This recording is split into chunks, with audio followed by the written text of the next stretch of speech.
Good afternoon, everyone. I'm Riza Cornico for today's discussion. Our topic is about Davao City. So, Davao City is located on the island of Mindanao in southeastern Philippines. Specifically, it's situated near the head of Davao Gulf at the mouth of the Davao River. The city is a major regional center for the southeastern part of Mindanao and it opposite of Samal Island.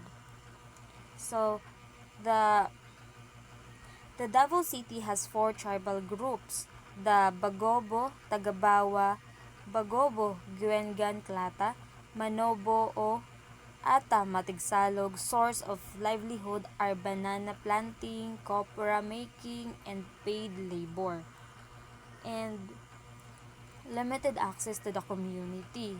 So, the Matigsalogs and Ata Manobos in the community has limited access for service because it is difficult for them to reach the city due to the physical condition of the road. So, from the center of the Davao City is umaabot ng 2 oras to 3 oras to reach the community by vehicle.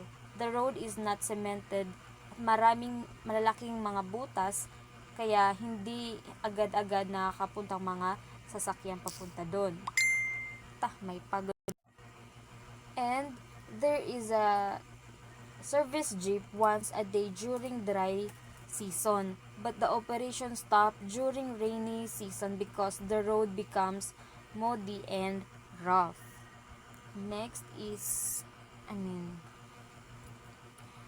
the government has limited access to the community due to the fact that the road is privately owned and the gate usually closes at the 6 o'clock in the afternoon.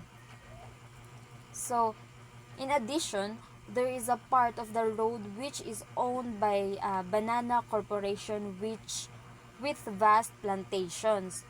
People cannot pass through the gate with service as the area's entrance without the corporation approval. So that's why even an ambulance could not enter the corporation territory without permission. So Matigsalogs and Ata Manobos do not recognize the inconvenience of the privately owned road. This is due to the free transportation service by the corporation which the participants, school children, have been regularly using.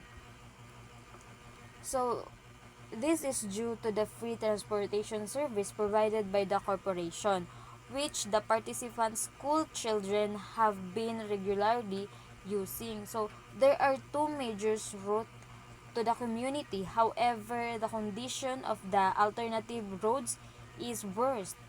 Furthermore, the road is beset by security problems related to rebel forces. And banana farming is a source of livelihood for the majority of the Matigsalogs and the Ata Manobos in the community. So, access to markets is also an important issue because they need to go to the market to sell their bananas. There are two major market where they sell their products. Una ay ang one is about 2 kilometers away from the community and the other is located in the town called Panabo, which is about 45 kilometers away from the community.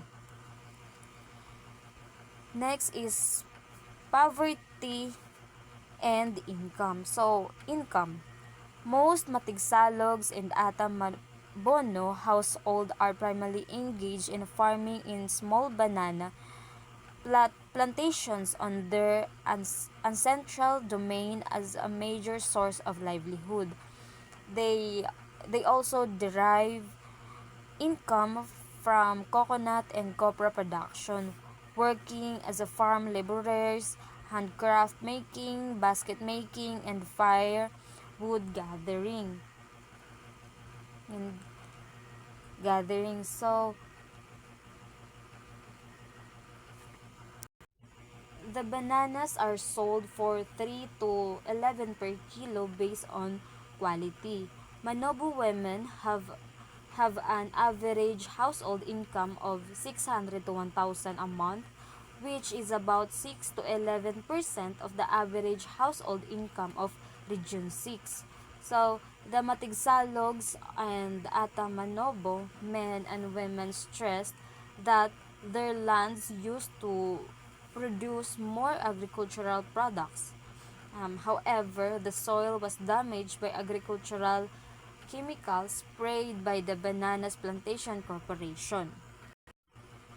Discussion on paid labor. So, the Matigsalog in Atamanobo, who are in favor of working for the corporation, argued that they should learn advanced in agricultural techniques from the corporation by working for them. So,